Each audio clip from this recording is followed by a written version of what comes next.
नमस्कार दोस्तों. तर माझं नाव आहे सार्थक आणि आज आम्ही जायला होतो बाहेर फिरायला आणि मौसम एकदम मस्ताना होता. त्याच्यानंतर आम्ही फिरत गेलात गरीबाच्या स्टेशनला म्हणजे डी-मार्टला. डी-मार्ट सोबत होता माझ्यासोबत सुमित दादा. हाय बोल सुमित दादा. आणि आज रविवारचा दिवस होता म्हणून डी-मार्टमध्ये ॲज युजुअल गर्दी होती.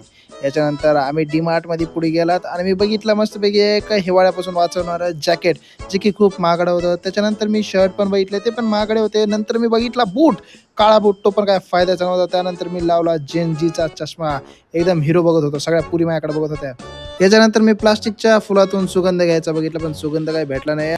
नंतर बघतो तर काय निळा लाईटिंग पिन, नंतर डोनाल्ड डक बी भेटला. नंतर मी 1-2 गाणे वाजवायचा प्रयत्न केला आणि नंतर बघतो तर काय पिकाचू, पिल्लू, नॉडी, पिकाचू. आणि याच्यानंतर कोण आहे हा? श्रवण विनोदचं पोरगं तबेलेवाल्याचं. यानंतर बघितलं असली वडर, अमूल वडर. याच्यानंतर म्हणलं काहीतरी गार खावा आणि मी बघितली आईस्क्रीम जी की खूपच महागडी अशी होती. बघतो तर काय एकदम खूप हाय प्राईज होते यार याचे. याच्यानंतर मी समोर गेलो, म्हणलं आपल्याला जिम लावायची, बॉडी बनवायची, तर त्यासाठी काय ना काय त्या बॉटली बिटली लागतात, पण ते पण महागड्या होत्या. आणि हे प्रेशर कुकर बघून मला काय आलंय की माझ्या जिंदगीमध्ये ह्याच्यापेक्षा जास्त प्रेशर आहे. आणि असं पण कॅलेंडर बघून काय फायदा नव्हता, कारण माझे दिवस पण असे पण खराब जाईल. त्याच्यानंतर आम्ही लाईन मध्ये उभा राहिलो कारण आम्हाला खायची होती सॉफ्टी.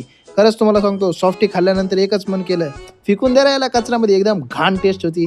याच्यानंतर आम्ही निघला डीमार्टच्या बाहेर. आता डीमार्टच्या बाहेर गेल्यानंतर आम्हाला भेटायला जायचं होतं आमच्या एका जवळच्या मित्राला, म्हणून आमच्या जवळच्या मित्राला आम्ही भेटायला गेला. आणि हा बघा हेमंत, गरीब माणूस. आता आम्ही गरीबाला भेटल्यानंतर ॲज युजल आम्ही त्याला अन्नदान केलं श्रीखंड देऊन. तो पण मला थँक्यू म्हणत होता. आणि नंतर पावसाचं वातावरण झालं म्हणून मी निघालो आमच्या हॉस्टेलकडे. जर इथपर्यंत व्हिडिओ बघितला असेल तर नक्की फॉलो शेअर करा, कारण आम्ही अशी व्हिडिओ टाकत असतो.